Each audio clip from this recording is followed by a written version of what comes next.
Greetings, everyone. Welcome to the latest Monday Musings episode. It is just shy of 7 a.m. local time on Monday, March 15th, 2021. I've had my oatmeal. I have my coffee. Let's talk about daylight savings time first thing this morning. A ridiculous thing which I wish would be abolished. I'm wholly supportive of the European Union. They made a statement, I think last year, that they were considering and voting on completely eliminating daylight savings time. And I forget, it was like an overwhelming majority were like, yes, we need to get rid of it. So to give you an idea of how silly it is, so even though Mexico, where I live, is in North America, we do not make the transition to daylight savings time at the same time as the United States or Canada. Everybody in the United States just sprung their clocks forward an hour on the 14th, yesterday. We don't do it until April 4th. And as a general rule, we typically change around 2 to 4 weeks after. I don't know the exact math on it, but that's roughly the timeline. And so there's always a brief window where I have to just double check all of my meetings in Google Calendar and make sure that I'm not an hour late or an hour early to any meetings. And I have messed that up before in the past. Like I have actually been late and early to meetings as a result of not paying attention to that and forgetting to manually adjust all my dates in the calendar once that change happens. So it's going to be fun because for the next basically 2.5 weeks, I have to manually check all of my meetings and make sure that I'm not early or late for anything. Um, yeah, so I'm here waking up this morning, bedhead, bedbeard. It's the way I roll. Um, been doing a little bit of reading recently. Been focused on the first book in the Chronicles of Dragonlance. Mostly it's because I'm trying to get a grasp on the third person omniscient point of view that they used to write those books, because that's how I'm working on the new novel in the Project Drammond series. And it's such a departure from the way I've done things in the past. Um, I don't, there's always going to be multiple drafts of a book. I don't anticipate that it's going to be perfect the first time. I never anticipate that. But especially experimenting with a new point of view, it'll be interesting for me as just as an experiment to see how the first draft goes, and then explore what needs to be fixed from there. Is it, are we bouncing around the characters' heads too much? Is there too much telling as opposed to showing, vice versa? It's an interesting concept. I can't say whether or not I'm gonna, whether or not it's going to be something that I find to be more appealing than third person limited. I've done a lot of third person limited and I've done a lot of first person, but it doesn't make sense to do first person with this story. And also, I didn't want to do third person limited because I knew I was going to be dealing with an entire group of adventurers this time around. And even with Echoes of the Past, the first book in the Saga of Leucemia, I think I was only dealing with half a dozen characters, and I even started to feel overwhelmed by the time I got to the end. And working on book two, I can definitely say that um, that's been one of those things where I added another point of view character to the to the scene to the book. But I'm also not planning on having a couple of POV characters have more than one or two chapters in the book.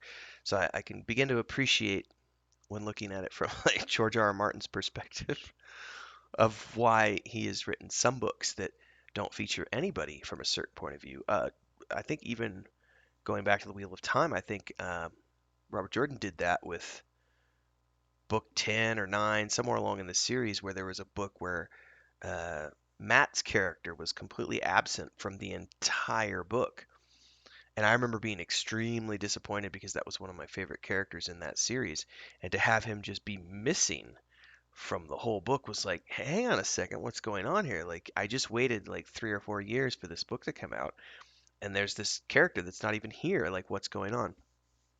So I know from my own perspective, I didn't want to do that this time around. I didn't want to have to deal with third person limited where, I can only tell things from a certain character's point of view. And then what happens if there's no room for that character, or, the pacing needs to be such that it has to be cut out. I didn't want to deal with that. So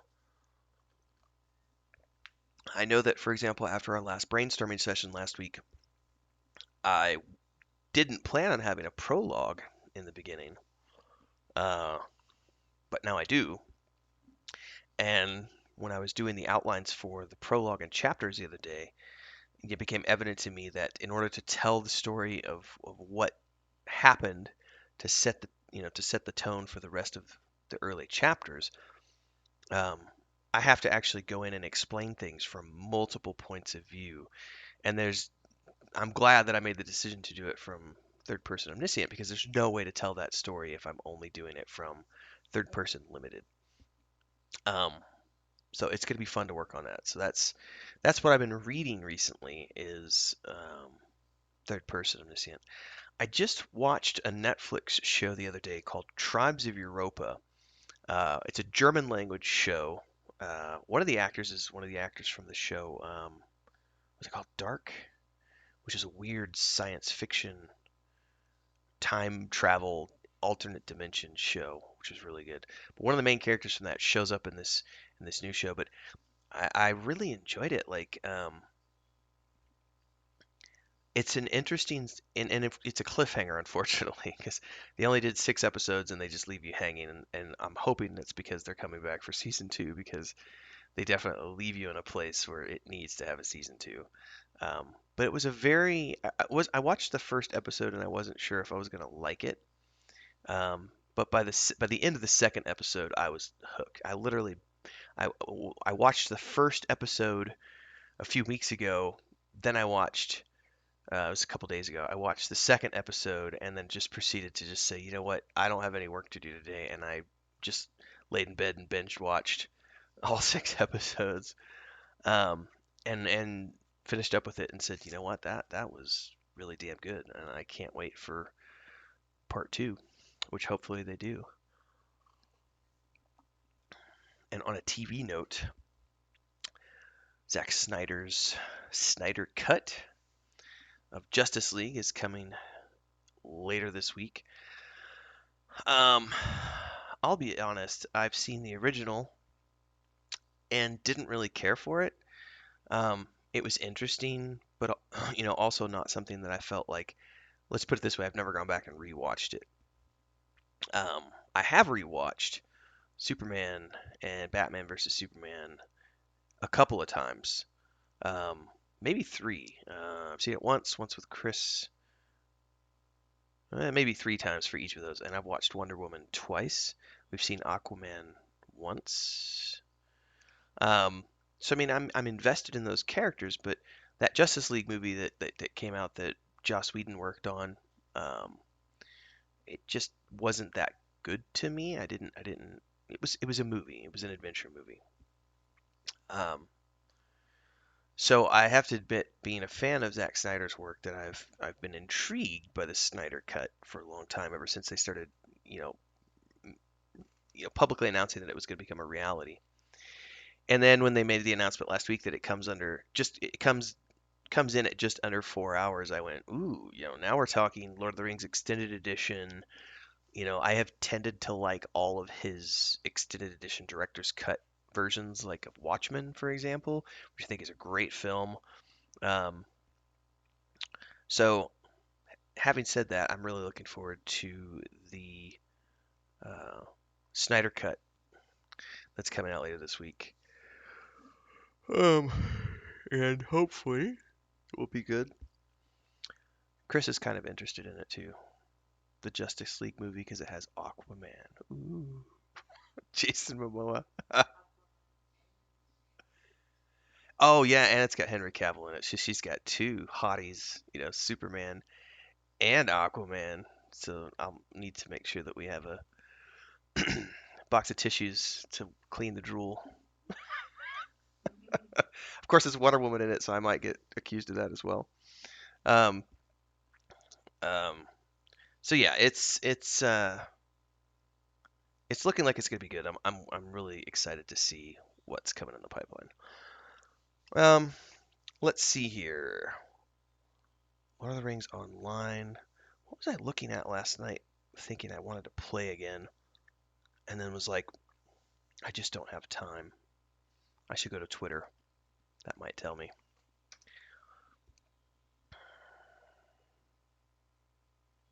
It's probably not going to tell me. It might.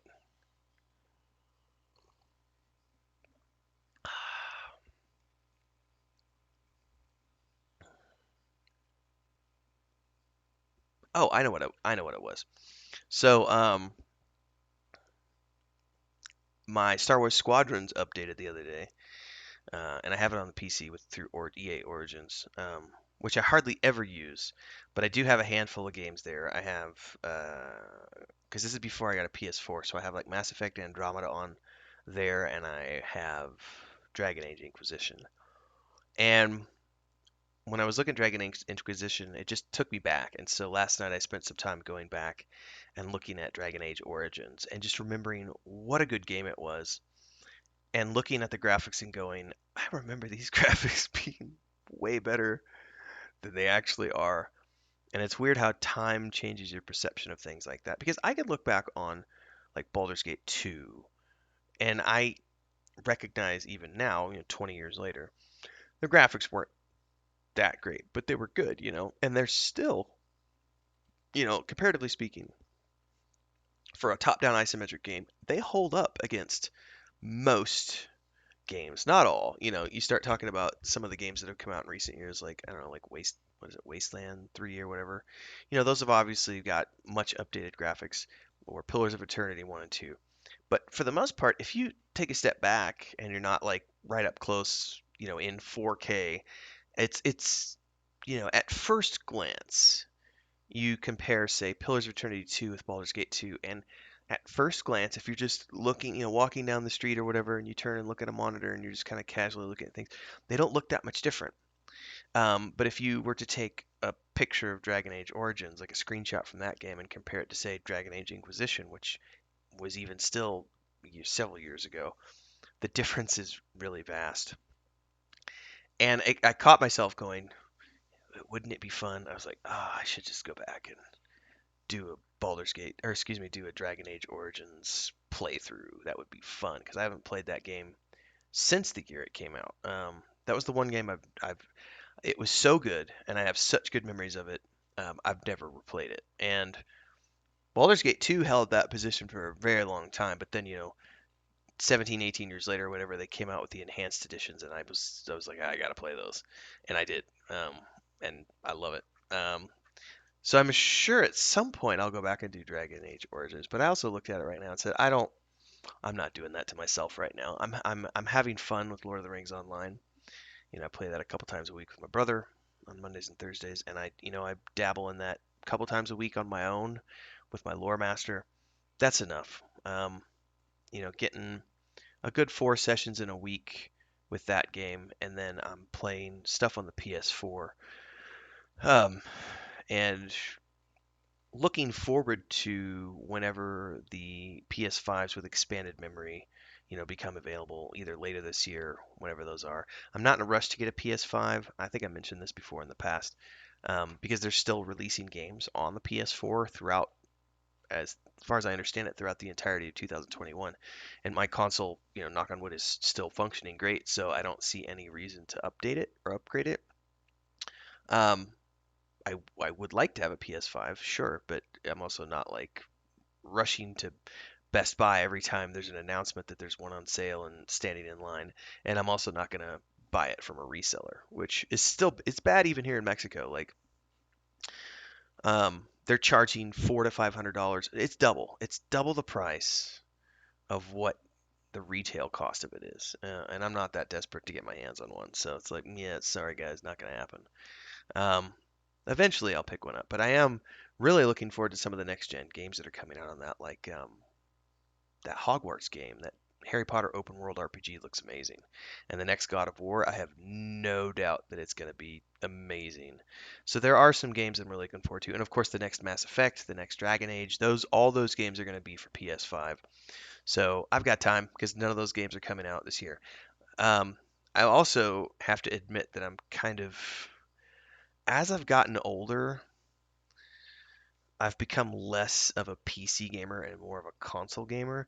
And there's a part of me that looks at the Xbox, and especially with the recent Bethesda purchase, um, and I'm looking at that going, man, like some of these games that are coming out that are going to be Xbox slash Windows exclusives, like Oblivion's got a um, Obsidian Entertainment, excuse me, has got a first person RPG coming out. Then we have the next Elder Scrolls game. We're gonna have the next Fallout game, um, the next Halo game, and none of those games are coming out this year. But I don't know that I want to worry about upgrading a PC for all that stuff, or because I run on a laptop, so it's like by the time those games come out, the laptop will handle it, but it'll be on like mid settings. So I'd much rather have an Xbox and play it natively. So I'm also, for the first time in a very long time, I have not had two consoles. I have not had more than one console, I should say, since the early 2000s. Like I can remember 2007 when I was still living in Colorado. I had uh, three consoles. I had a Nintendo, I had a PlayStation, and I had an Xbox. But that was years ago. Um, I don't know that I'm ever gonna do that again. But I look at the fact that the PS4 got 7-8 years out of it, and knowing that we'll get 7-8 years out of 6 to 8, let's say conservatively 6 to 8 years out of the PS5 and the Xbox. I look at the potential of buying both of those and go, yeah, getting 6 to 8 years of entertainment out of having a couple of consoles, I'm not against doing that. So we'll see. I used to be for a long time PC, almost PC exclusive. I wasn't a snob about it, but I definitely preferred to play on the PC. A lot of that was just because having, a laptop, traveling around the world and going different places, I could just play game wherever I went. I didn't have to worry about, a console is really it's a lot harder to lug around with you, as opposed to a laptop where you just throw in a backpack and you're good to go. So we'll see. All right. What else can I talk about this morning? Dragon Age Origins. Dun, dun, dun. Somebody's talking about the Warcraft movie, which is good. We've seen the Warcraft movie, I think, 3 times. Um,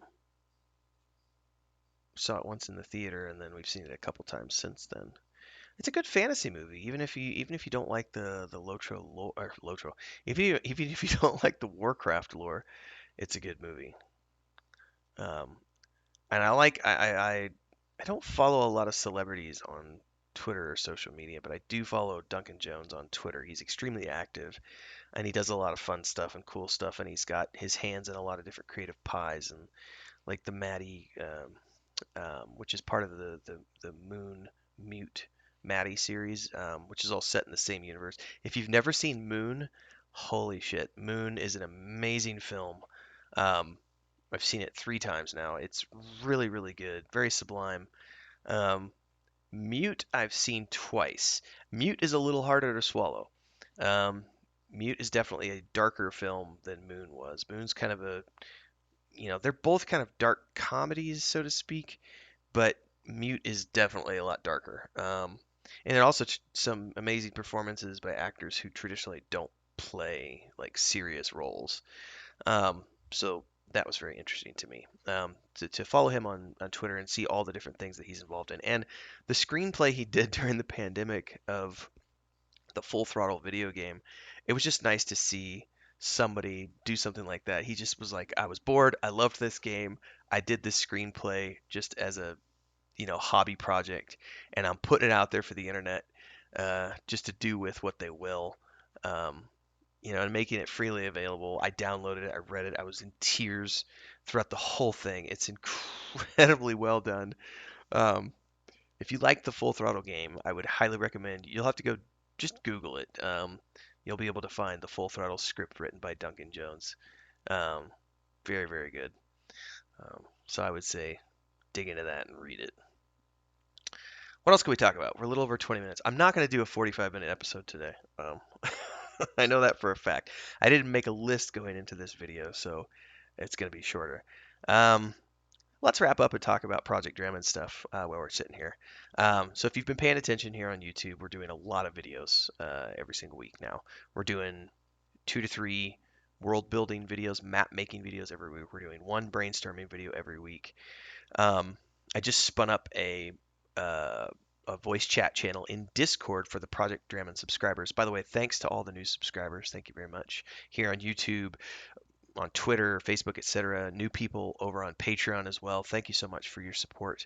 But I just spun up yesterday a new Patreon voice chat channel in Discord, which is just for Project Drammond, and I'm going to be live streaming work from time to time throughout the week for the Project Drammond Patreon subscribers over on Discord. So if you want to actually interact as I'm working on things and you want to come hang out while I'm doing writing or map building or whatever the hell I'm doing for the day, um, get involved over at Patreon and Discord, and we'll hang out together as I work on things.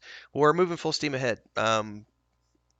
Chris did a new piece of concept art this week. I don't have it in front of me right now. This past week, and she's got some more stuff that she's working on right now.